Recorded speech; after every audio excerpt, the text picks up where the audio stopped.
My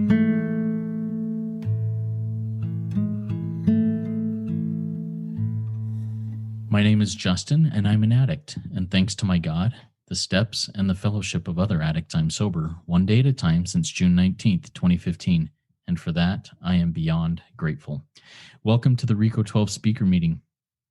We are an organization whose addictions include alcohol, drugs, lust, and sex, food, and gambling, just to name a few. We come together from all places, faiths, and backgrounds to learn the similarities of addiction and to gain tools and hope from others who are walking a similar path. We invite recovering addicts with at least 1 year sobriety and who are actively working their recovery in their respective fellowships to share their experience, strength, and hope on a live Zoom webinar each Friday at noon Central Time for 20 to 25 minutes. Then we, the live audience, get the opportunity to ask questions of the speaker for another 20 to 25 minutes. If you are hearing this meeting in recorded podcast form and would like to participate as a live audience member in the future, please go to www.reco12.com. That's RECO12.com to learn more and to submit your email address there to receive weekly invitations. RECO12 is a self-supporting service, and we appreciate your help in keeping us working our Step 12 in this manner. We gratefully accept contributions to help cover the costs of the Zoom platform, podcast platform, web hosting, and administrative costs. To contribute, you can go to reco12.com/support, or you can click the link to PayPal in the chat of the live meeting and in the show notes afterwards. When you contribute, please specify the meeting number. This is meeting number 50. We are very grateful you are here celebrating with us and for helping us work our Step 12 by sharing RECO12 with your recovery networks and also rating and reviewing the podcast wherever you are listening. Last week's meeting was with Kelly T, and it was a really good and vulnerable meeting. She shared some real experience, strength, and hope that really lifted me and many others. If you missed hearing that very powerful meeting or any other meeting we have done, you can listen to them in podcast form by searching for RECO12 Speaker Meeting Podcast on virtually any podcast platform that you use. Or you can go to the RECO12 website and find it under the link podcast. One more word about our speakers before we introduce today's speaker.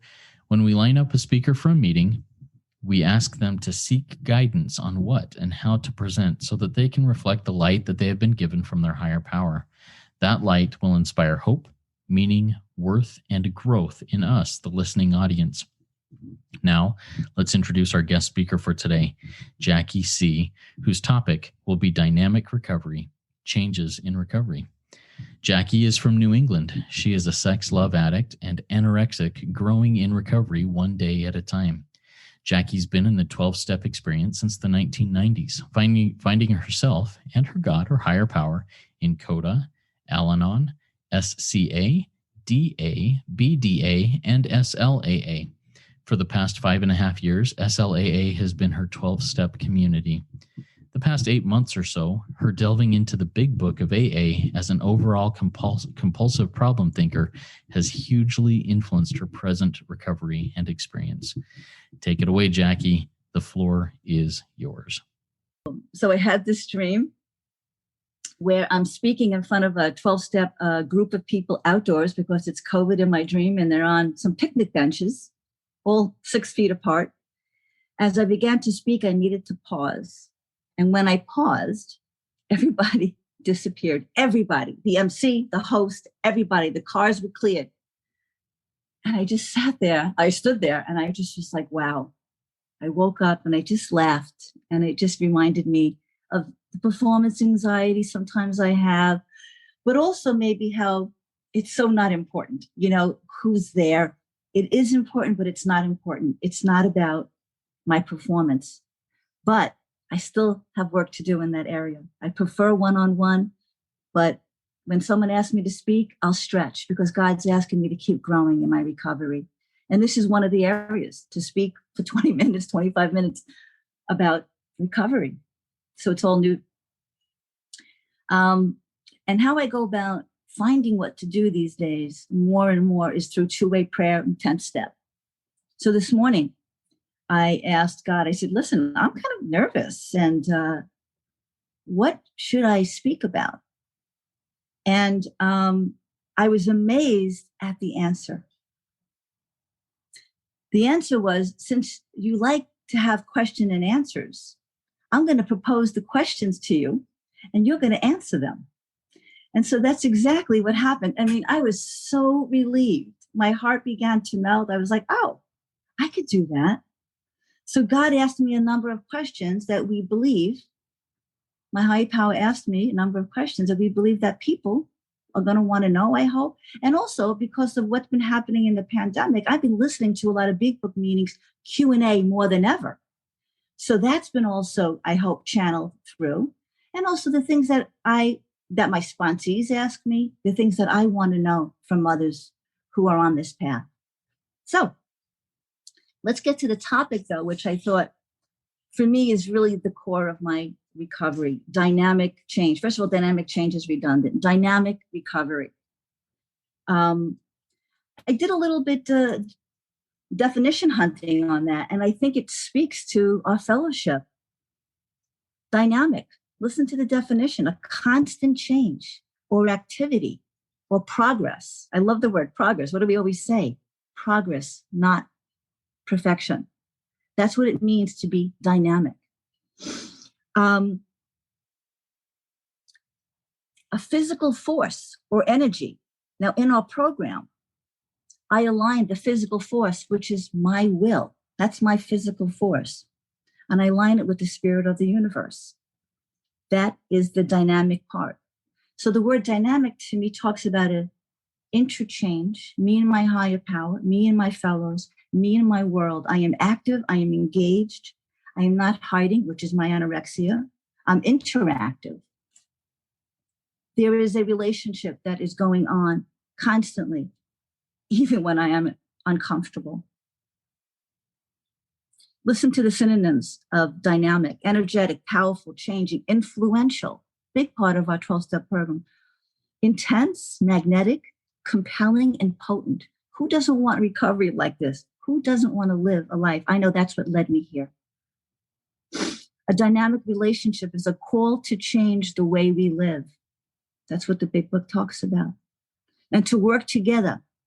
It's an invitation to set aside our beliefs. You just read the set aside prayer. It's one of my favorites. So that we can make sense of the world. We had to put down our substances and look at our character defects. So I just wanted to kind of couch it in that word dynamic and get to some of the questions that higher power says it's time to answer in some public forum. First of all, how'd you get here, Jackie? Why don't you share with people how the hell did you wind up doing this on a Friday afternoon? It's been a journey. I can give you the long story, but I'm learning to kind of synthesize. And my sponsor is helping me do this. I'm going to share like a 3-minute thing of what qualifies me to be in SLAA, an SLAA Big Book. About 7 years ago, I was in a woman's locker room, and a woman had her head in her hands. She looked despondent. She was crying. And she looked up. She was absolutely gorgeous and beautiful. She looked up with tears in her eyes. And she said, just got out of a psych hospital. It happened to be in Italy. I was there for a month. I live with my parents. I'm a mess. The first thing that went through my head was, oh my God, she's beautiful. Oh my God, I want her. Oh my God, she's somehow connected to Italy. I can get my dreams met through her because I speak Italian and I want to live in Italy. All this went through my head in a split second. I proceeded to have a 7-year relationship with this woman. I was married at the time I divorced someone to be with her. This to me is one of a synopsis. It shows the patterns of my life 20, 30 years before that. That's exactly what I was doing, impulsively reacting to me, in the guise of people, romance, sex, love, lust, relationships, whether I'm in or whether I'm out. That was quite intense. And you have this slew of fellowships that I've done that kind of brought me here to what I call really my home. My drugs of choice are for sure people, romance, love. So that's how I got here. I realized that I was really sick. I realized that I could not start. I had no choice in the matter. I was really off and running, and the way that I behaved was really quite atrocious for many years, many decades. But I also couldn't stay stopped. Even in the regular SLAA rooms, I could not stay stopped. I did okay. I got better. Don't get me wrong. I mean, I really learned so much in the fellowship, but I needed more. I needed a spiritual awakening, which was the next question that God asked me. So what helped? How do you stay stopped? How do you not start? Well, to me, I simply look at the steps as literally steps leading to a higher power. Now, probably everything I'm going to say has been said before. I'm not unique. And that's okay. We need to keep hearing the message over and over again, repetitively. This is the way it works. This is the way it's worked for me. So what's helped was I did the steps. Now, when I couldn't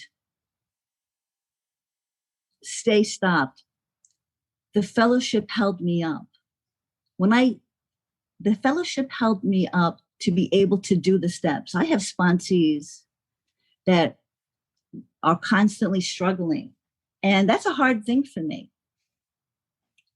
So when I couldn't stay stopped, I had people in the fellowship just stick with me. You guys in the 12-step community just said, stick with it. Don't give up. Stick around, till the miracle happens. All those beautiful sayings I began to listen to. Even when I didn't believe it, I did it anyway. What really, really, really, I think gets all of us here is what else? Pain and suffering. We've had enough. I had enough. Enough embarrassment, enough living unhappily, enough feeling disconnected from my fellows, enough loneliness, enough selfishness, enough feeling as if the world owed me something, unforgiving. And it just led to really a life of some alienation. Now, did I look like that on the outside? No. I presented very well. The hardest thing for me was to be really honest, So what helped? People continually telling me over again, just stick with it. I kept having to change. I changed sponsors. I changed fellowships for many years until I found what I really, really needed. And I kept doing the steps over and over again. And what do I do now? God says, so what do you do now? I do the two-way prayer. I do the 10th, 11, and 12 step on a daily basis, which really is steps 1 through 12, 1 through 9, over and over again. I do sponsorship. I never have enjoyed sponsorship until I found the big book. I did it before and I struggled because I'm a codependent, as part of a sex and love addict, as part of a compulsive thinker, a problem thinker. I couldn't get out of the way to allow God, to allow the blocks to be removed, to actually be of some, not only of some service, to really be of interest to my fellows. I was so full of me. And I have to say, it's a breath of fresh air when I'm not. I hear my fellows say that, like when the ego just quiets just a little. I still got mine loud and clear. I can breathe. I can relax a little bit more. Like, and I begin to see other people, the flowers, other things more and more. So what I do now is I stay really, really vigilant to the instructions in the big book, to the steps. And I do two-way prayer as if my life depended on it, because it does. I constantly am asking God, what should I say? What should I do? What should I think? When should I be quiet? Now, for me, that was a leap first getting in to doing it. I was able to ask, and then I was able to hear a response. The part that really tripped me up, no surprise here, was the obeying part, the following through. That is what took my recovery to a new level. To relate that to the steps, that's 6 and 7 to me. That's the action to stop doing what I'm used to doing, start doing what I know Start doing what I don't want to do and stop doing just what I want to do, the action. And so I kind of have melded the two together. I'm sure many of you heard of Father Bill W., who does two-way prayer. I think this is hugely important for higher power connection. But any way that it works, who cares? For me, it's the way that I have an active, dynamic relationship with a higher power. I'm going to say almost 24/7. I could feel the difference when I am not in God consciousness. I'm kind of like, I get confused. I have like a trauma brain from all the stuff, all the cortisol that happened in my life. If I don't connect with a higher power, I'm not coming from a serene place. I'm just coming from, even when I'm not in a selfish mode, I'm confused because of what occurred during active addiction for 20 years plus. Another question that came to me through God today was, what about other paths? How do they flow with the 12 steps? I get that a lot, and it says in the big book, be open to other experiences, be open to other, to religious experience, be open to religious people, be open to professional help. I'm all for it. We each have to find our own way. I found the 12 steps and I basically have integrated everything into what, to me, my higher consciousness. If God says it's okay to me and my higher power says it's okay, it's not about what the program says. It's not about what the sponsor says. It's about me and how I can be of service to my fellows. And I have to first be clear. So about other paths, if it's on your radar of loving kindness and bringing you to the ultimate, which is, let's face it, what all spiritual paths do, they bring us to the oneness of God. I'm all for it, because my sponsees are constantly asking me, but I do this, I'm a Buddhist, I'm this. I'm like, great. Why keep changing was another question. How do you keep changing in recovery, and why is it so important? Well, I'm sure you've heard the acronym for God. There's many out there, but the grow or die. I absolutely believe it. In fact, I cannot tolerate not growing anymore. This is new. I actually suffer. My tolerance for pain has decreased. I'll never forget my first sponsor in SLAA 5.5 years ago. She's like, you have a tremendous tolerance to pain. What a reality slap. I was so grateful for her. She began to help me see, oh my God, the amount that I was taken in, giving to myself. I caused the whole thing. Like it says in step 3, I created my own misery and I can create my way out. So change is essential. The way that I look at it, I'm an addict. I'm a human being. I'm constantly in flux. I need some stimulation. I need my attention grabbed. Just like my addiction grabbed the hell out of me and my multiple drugs of choice, my recovery has got to grab me the same way. My higher power has got to grab me the same way. It needs to constantly change. At least my relationship to my higher power needs to constantly change, because I will drift. And that's a danger zone for me. So now I just accept it, and I use expressions, and I try to live. I feel it. I live more on the edge, more trusting, more not knowing. I live more in uncertainty. As an addict, I couldn't do it. I was holding on tight, even though I acted really cool and, savoir-faire and laissez-faire and everything is fine. It was full of crap. It was not. I was white-knuckling life at every cost. However, I wasn't honest about it. So change is essential. And that to me comes from tapping in and being vulnerable and being honest. Which leads to another question. Well, what about my fears and my struggles? Every day. Some days are better than others. Intimacy is a huge struggle for me as a sex and love addict and as a anorexic. Transparency. I'm recently dating again, and I'm in a nicely significant new relationship. Oh my God. To be honest and transparent with another human being, to have someone see how much I don't know how to do it, how lost I can be, how frightened I can be at times, and also how competent and comfortable I can be, the whole gamut. I've been running for that my whole life. And I joined the rooms because of that. I knew on some level I did not know how to do this thing called relationship, this thing called life, this thing called how to be a giving human being. I didn't grow up like that. I grew up every man for himself, survival. No blame on the family. They did the best they can. I love them. I found myself through admitting that I had the problem and I needed the solution. I needed a higher power. I have a lot of fears. I was so afraid to admit my fears to myself and to my fellows. Even in my last relationship, not the one I'm in now, the one that kind of led me here, so to speak, I actually chose someone who said, I don't want to hear your fears. And I accepted that. I accepted that as if that was normal. Okay, I'll just make believe I'm okay. Just fed my addiction, fed my anorexia, because I was hiding. Anorexia to me is hiding.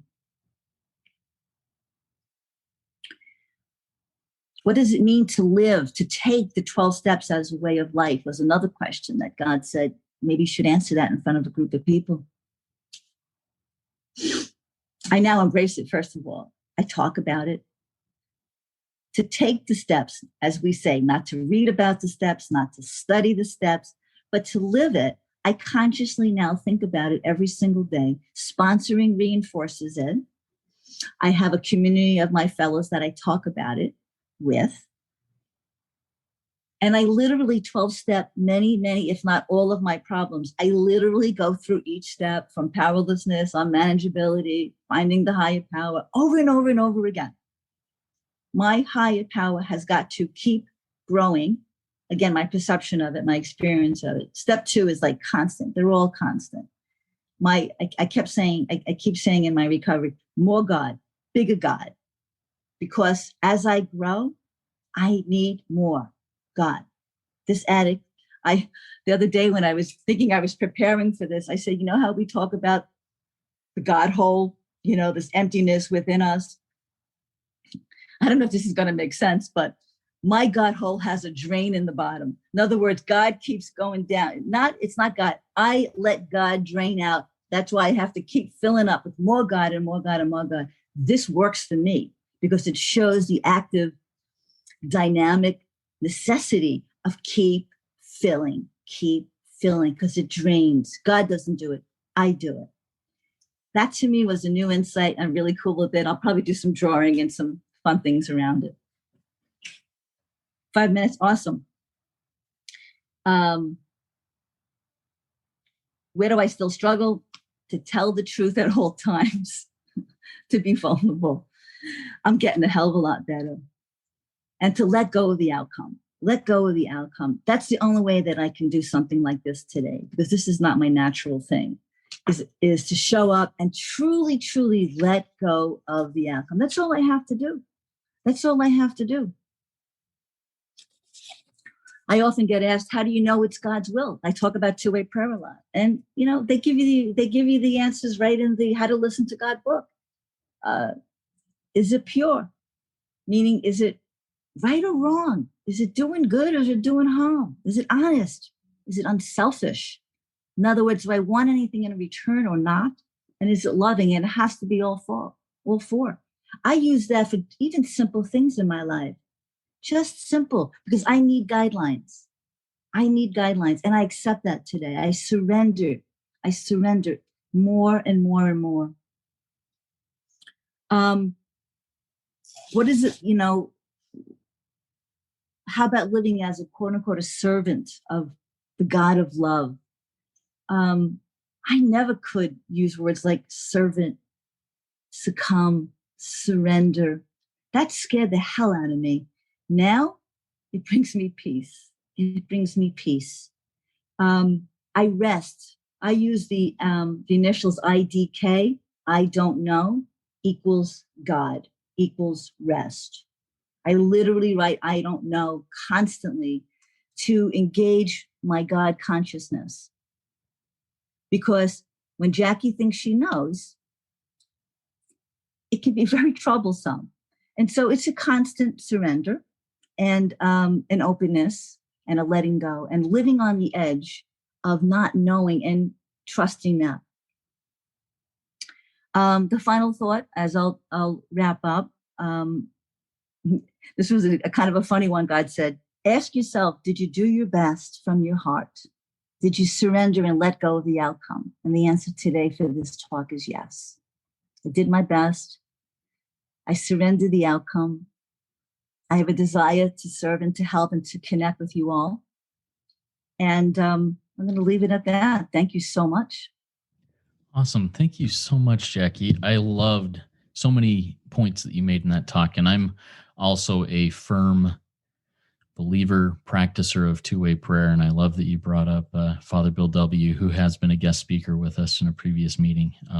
Great man, one of my mentors in recovery.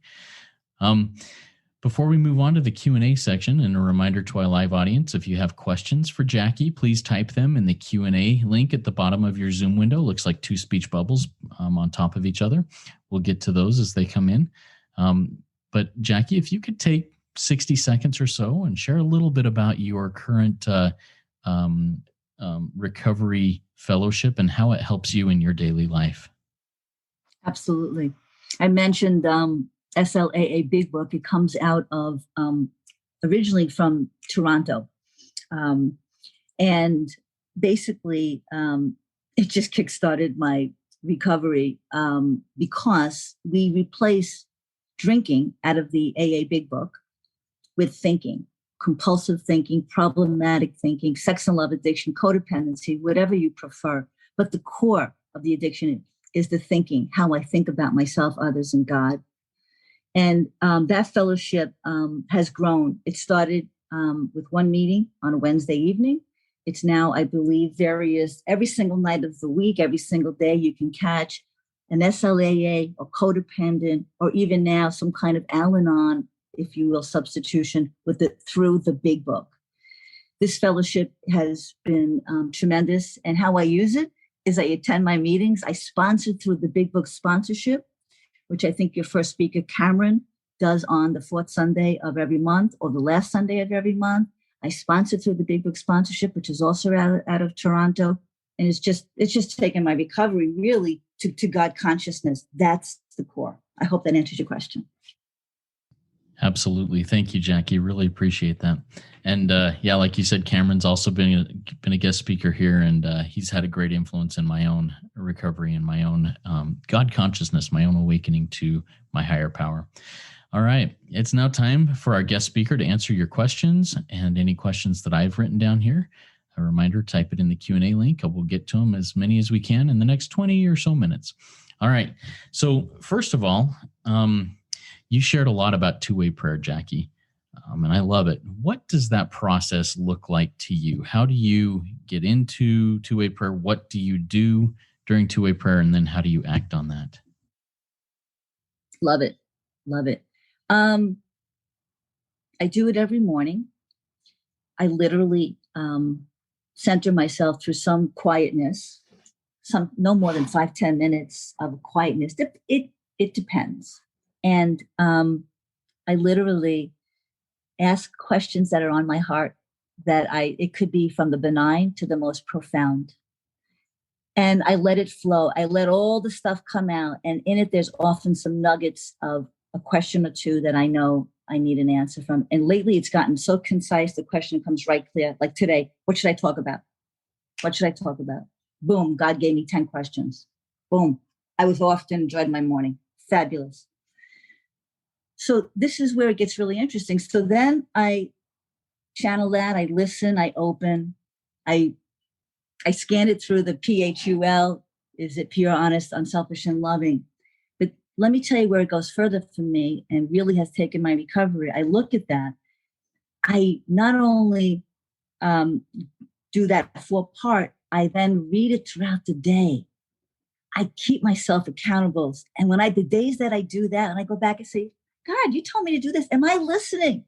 It's the listening, because this addict doesn't always want to listen. I'm like, oh, that sounds really nice at 10 o'clock in the morning. What's happening at 2 o'clock in the afternoon? So that's what I do. That's how I use it, as a flow. And then I sometimes have partners. Sometimes I go to two-way prayer meetings. Sometimes I'll just pick a partner. Right now, I'm in no partner space, an occasional meeting. I go in and out of the flow as God directs me. Thank you very much, Jackie. One of the struggles I have is going back and remembering or rereading that two-way prayer. I mean, I've got mine sitting right here on this desk behind me. That's my two-way prayer desk. That's the only thing I do at that desk. And it sits there all day, every day. And I sit here for work and whatever else. And I always forget to go back and review it. How do you remember to review it? Do you carry your written prayer with you, or do you just have an alarm set to go and do it again? Tell me about that. Both. Alarm, constantly. I sometimes set an alarm every hour to do some kind of meditation or to do some review two-way prayer. Sometimes I'll just take a little yellow sticky and I'll take the nuggets of the prayer, the words from God, and I'll carry it with me. It's just the way it goes. I just forget. Life is full. And yet God is in my heart so much. But to go back to that needs constant reminding. Yeah. So that's what I do. Thank you so much. I'll have to, I will. I do need to just say, all right, now's the time. My alarm went off. Flip around, go read, make sure that I'm following through on the guidance I received this morning. Very good. Thank you so much. Another question that came to mind while you were sharing, Jackie, you mentioned how recovery, and I'm trying to remember exactly how you worded it, it's repetitive. You know, we learn and hear the same things over and over again. And I hear this from people that sometimes they get frustrated. Hey, there's nothing new. There's no new material here. How do you keep things fresh in that repetitive nature of what works, at least for me and apparently for you, in recovery? Yeah. Higher power filter, higher power consciousness. I give myself permission to own it, to make it mine. That's how I keep it fresh. The words are the same. The big book doesn't change. It's, we have the 4th edition. Maybe the 5th edition will come out in 5 years. The words don't change. I'm the one who has to change my relationship to it. And I give myself permission to grow. I give myself permission to interpret. And that's the only way that I can own it and keep it fresh. It's got to have meaning for me today. And then tomorrow it's got to have a different meaning for me. It might be similar, but if I don't ask and allow, it's getting away from the rigidity, a character defect, and into trust and flow. And truly, truly walking on the edge with that. I think there's more surrender that makes that happen. Yeah. So you mentioned getting away from the rigidity. I know that for me, when I started my walk in recovery and first started working the steps, I was one who required rigidity. I needed a framework to work with, or I wasn't going to do it. I needed that. How does one change from that checklist way of looking at things? Okay, I have to do this, I have to do that, to I get to do this, or here's a new adventure, a new lesson that I learned because of the things that I'm doing? Deep question, Justin. Good question. That's a good one. that's a nugget right there. I think that's the spiritual awakening process itself. That's been my experience. I needed the same thing: control, structure, even tell me what to do. Like I said in the beginning, my fellows carried me. If you need to stay there, that's fine. That's really not what the big book is talking about. It's talking about even the slow experience of awakening. It's the constant surrendering. It's the willing to grow that I think points to what you're saying, so that we can let go. If we're admitting that that's a character defect, I had to admit I'm tied. Oh my God, if I miss a meeting, I'm the mess. Okay, there's a time when that's true.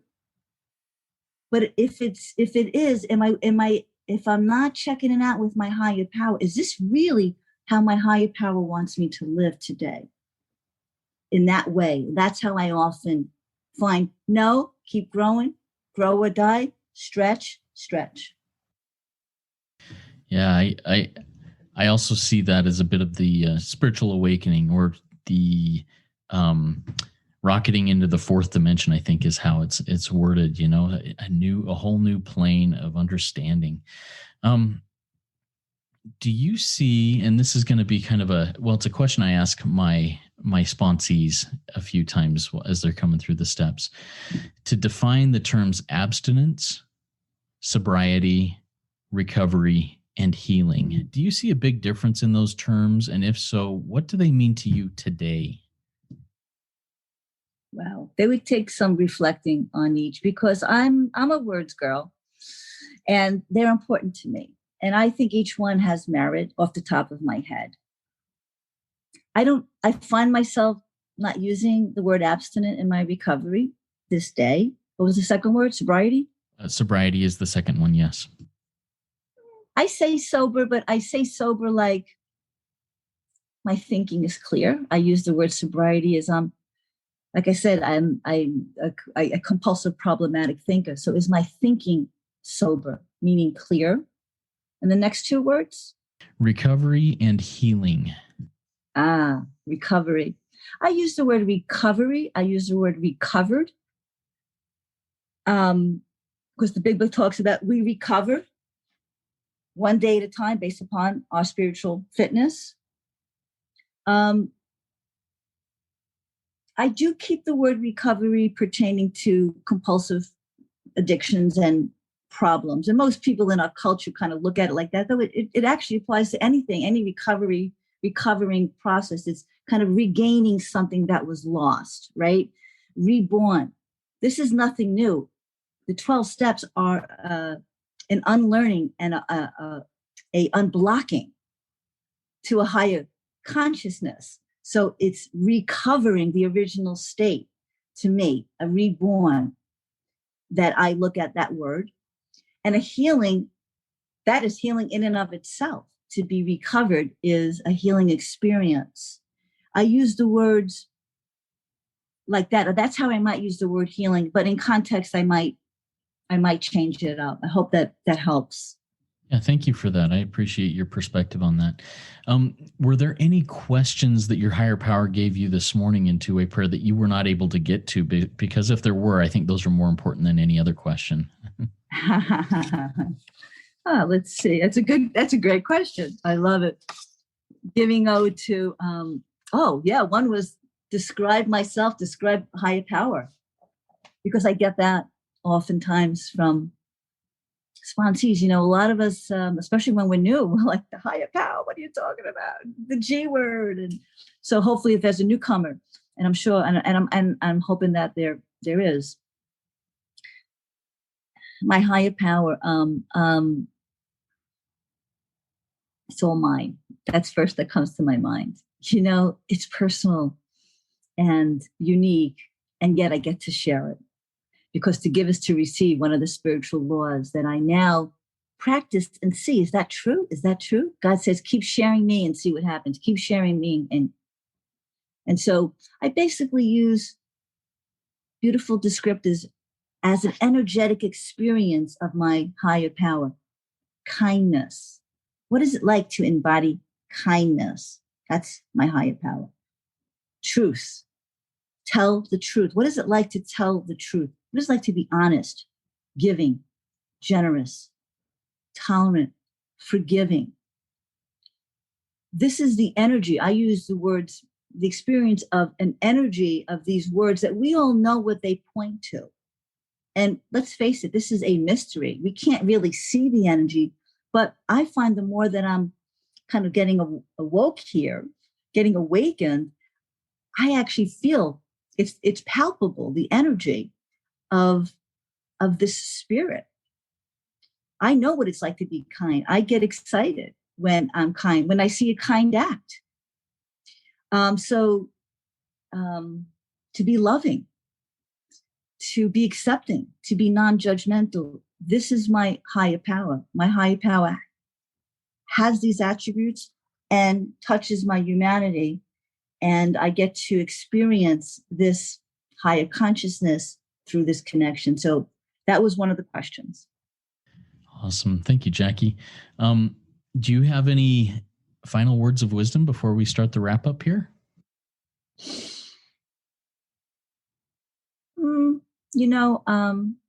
I really don't. I've shared a lot. I'm grateful for your work, and I just wish everyone really a blessed day. God is in the now. Higher power is in the now. I've learned that through a lot of pain and suffering, even in my recovered state, I still want to reach. I still want to reach for tomorrow. And I'm a human being. It's fine. But the practice is constantly to walk on the sacred ground in this moment.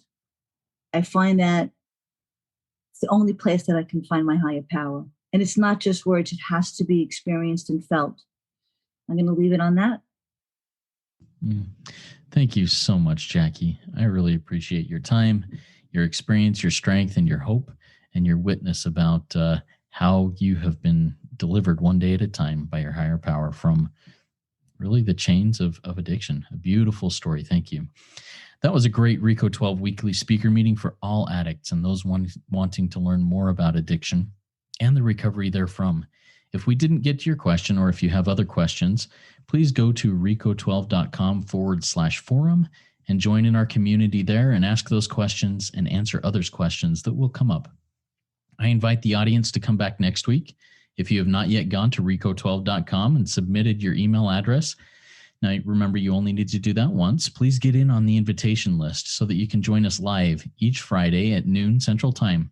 Next week, we will be hearing from Arlena A., who is an alcoholic with over 20 years recovery and sobriety, and her topic will be how to make new sober friends. I think that's a pretty cool one because oftentimes we addicts seem to congregate with others who live and think just like we do and we can't find a way out. And once we start recovery, I know for me, I need to find people who are healthy to help me continue in that path.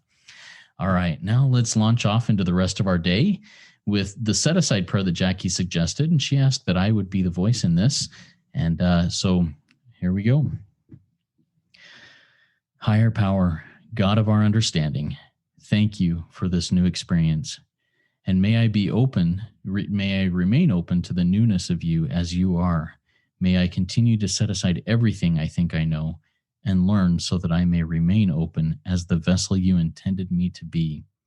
It is with that openness I can be of loving support to my fellows, myself, and keep serving you. Amen. Thank you so much, Jackie. Keep coming back, everybody. It works when I work it. So work it. You are worth it.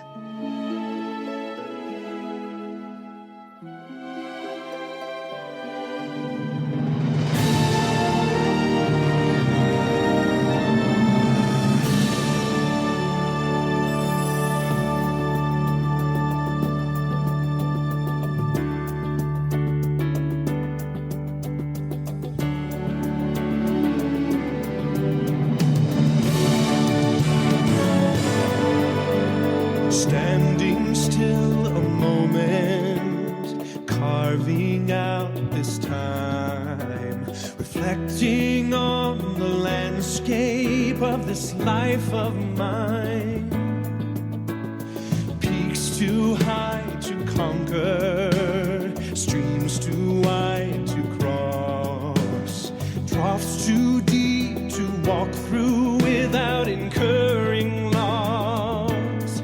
Yet here I am, still standing tall, despite the rough terrain. One like me survived the storms and walked through wind and rain. Still standing, I will fight the good fight, still searching for glimmers of